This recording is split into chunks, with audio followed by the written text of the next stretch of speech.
जितनी बार भी मैं सूरह फातिहा पे गौर करने की कोशिश करता हूँ उतनी ही बार एक न्यू एक्सप्लेनेशन मेरे सामने आती है, न्यू इंटरप्रिटेशंस मेरे दिमाग में जनरेट होती है।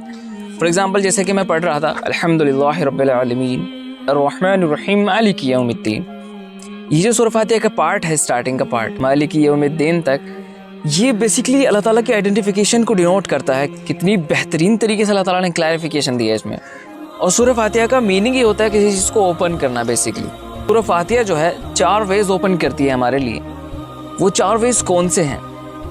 फॉर एग्जांपल अल्लाह ताला कहा पहली ही आयत में अल्हम्दुलिल्लाहि रब्बिल आलमीन, आलमीन का रब है। वो कह सकता था तुम्हारा रब है, नहीं, उसने कहा आलमीन का रब है। सूरह फातिहा के ज़रिए से ही उस चीज़ की ओपनिंग कर दी।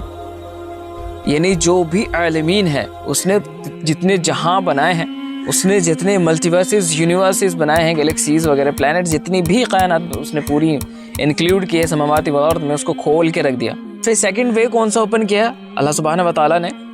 इसमें एक आयत ये आती है ना, मालिकी यौमिद्दीन, यानी उसने बिगनिंग की। पहली आयत में उसने बिगनिंग की, पूरे मल्टीवर्स की स्टार्टिंग पॉइंट रखा और फिर एंड भी कर दिया कि वो मालिकी यौमिद्दीन भी है, यानी master of the day of judgment, यानी जब हिसाब होगा सबका उस दिन का भी मालिक है।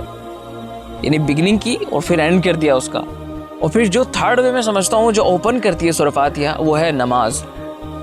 नमाज अल्लाह के रसूल सल्लल्लाहु अलैहि वसल्लम ने इरशाद फरमाया कि जिसने सूरह फातिहा की तिलावत नहीं की नमाज में, उसकी कोई नमाज ही नहीं, इनवैलिड है उसकी नमाज। बिना सूरह फातिहा की नमाज ओपन ही नहीं हो सकती। और जो फोर्थ वे ओपन करके दिखाया है वो है कुरान का रास्ता। बिना सूरह फातिहा के कुरान ओपन हो ही नहीं सकता, क्योंकि सूरह फातिहा को जो फर्स्ट सूरह रखा गया है, एज ए ओपनर रखा गया है। हर चीज़ में अल्लाह ताला ने जो है फर्स्ट प्रायोरिटी इसको दी है ओपनिंग करने के लिए। और ये चारों रास्ते जो जाते हैं, ये चारों रास्ते अल्लाह तक पहुँचते हैं। इन चारों रास्तों का सिर्फ एक ही रास्ता है, वो है रब तक पहुँचने का।